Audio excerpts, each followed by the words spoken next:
मित्रांनो, मी जयदेव कुंभारे आज तुमच्यासमोर एक नवीन व्हिडिओ घेऊन येत आहे आणि आजची माहिती खूप महत्त्वपूर्ण आहे. मित्रांनो, तुम्हाला सगळ्यांना माहीत आहे की एक दिव्यांग मंत्रालयाची स्थापना महाराष्ट्र सरकारने केली, ज्याचे मंत्री आहेत तुकाराम मुंढे साहेब.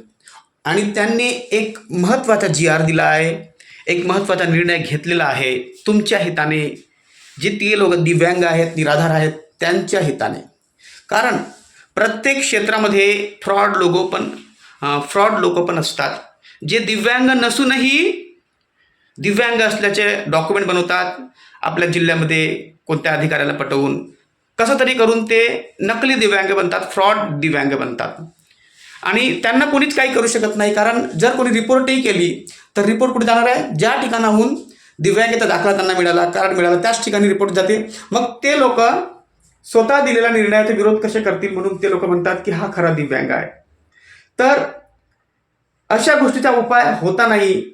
पण ज्या दिवशीपासून दिव्यांग मंत्रालयाची स्थापना झाली आहे त्या दिवसापासून आपले दिव्यांग मंत्री तुकाराम मुंढे साहेबांनी एक महत्त्वाचा निर्णय घेतलेला आहे की आता आपल्याला फ्रॉड दिव्यांगांना शोधून काढून त्यांना आपल्या योजनेतून बाहेर करायचे आहे. तर त्यांनी हा निर्णय दिला आहे. मित्रांनो, हा निर्णय मी आपल्या व्हिडिओमध्ये टाकत आहे, तुम्ही पाहून घ्या, वाचून घ्या. तर त्याच्यामध्ये त्यांनी असं दिलं आहे, अपडेट असं दिलं आहे मित्रांनो, की जितके खोटे दिव्यांग आहेत त्यांची पडताळणी पुन्हा होईल आणि ज्या जिल्ह्यामध्ये ते लोक राहतात त्या जिल्ह्यामध्ये त्या तहसीलमध्ये पडताळणी होणार नसून कुठेही करता येईल. म्हणजे समजा नागपूरचा कोणी दिव्यांग नकली दिव्यांग असेल आणि त्याच्याबद्दल कोणी रिपोर्ट केली की हा व्यक्ती फ्रॉड आहे, यानं खोटे डॉक्युमेंट देऊन आपला दिव्यांगत्वाचा दाखला मिळवला आणि निराधारामध्ये सामील झालेला आहे, तर अशा लोकांची पडताळणी आता त्या जिल्ह्यात होणार नाही. तर अपिली अधिकारी दुसऱ्या जिल्ह्यातले राहू शकतात, दुसऱ्या क्षेत्रातले राहू शकतात. जसं नागपूरचा कोणी असेल व्यक्ती तर त्याची पडताळणी मुंबईला होईल किंवा पुण्याला होऊ शकते किंवा ठाण्याला होऊ शकते. ते चांगला निर्णय तुम्ही वाचून काढा, त्यामध्ये लिहिलेला आहे मित्रांनो.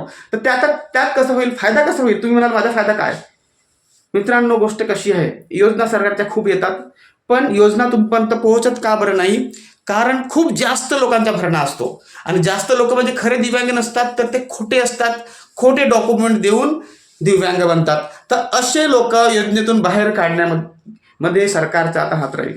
सरकार अशा लोकांचा शोध घेऊन त्यांची पडताळणी करून दुसऱ्या जिल्ह्यात त्यांचे डॉक्युमेंट व्हेरीफाय करायला पाठवून त्यांची पडताळणी करून त्यांना दिव्यांग योजनेतून बाहेर काढणार आहेत आणि दिव्यांगाचा दाखला त्यांच्याकडून हिरावून घेणार आहेत आणि त्यांना निराधार योजनेमधून पण बाहेर काढणार आहेत मित्रांनो.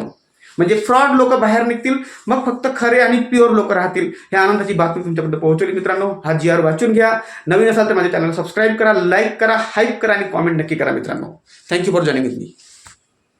मित्रांनो, हा शासन निर्णय चांगल्याने वाचा आणि जर तुम्हाला चांगला वाटला आमचा व्हिडिओ तर सबस्क्राईब नक्की करा आणि लाईक करा, कॉमेंट करा आणि बेल आयकॉन दाबा, ऑलवर क्लिक करा आणि आम्हाला सपोर्ट करा मित्रांनो, जेणेकरून आमचा व्हिडिओ समोर जाईल. तुम्हा सगळ्यांच्या सपोर्टसाठी धन्यवाद. तुम्ही आमच्यासोबत आहात म्हणून धन्यवाद. आणि जनहितार्थ ही माहिती सगळ्यांपर्यंत पोहोचवण्यात तुम्ही आमची मदत कराल म्हणून थँक्स मित्रांनो. सबस्क्राईब करा प्लीज. थँक्यू. आणि पहा की दिव्यांग मंत्री यांनी तुमच्यासाठी किती छान योजना आखली की जे फ्रॉड लोक आहेत त्यांना बाहेर काढून चांगलेच लोक आपल्या योजनेमध्ये ठेवतील आणि त्यांच्या हितासाठी कामं करतील मित्रांनो. Thank you for joining with me.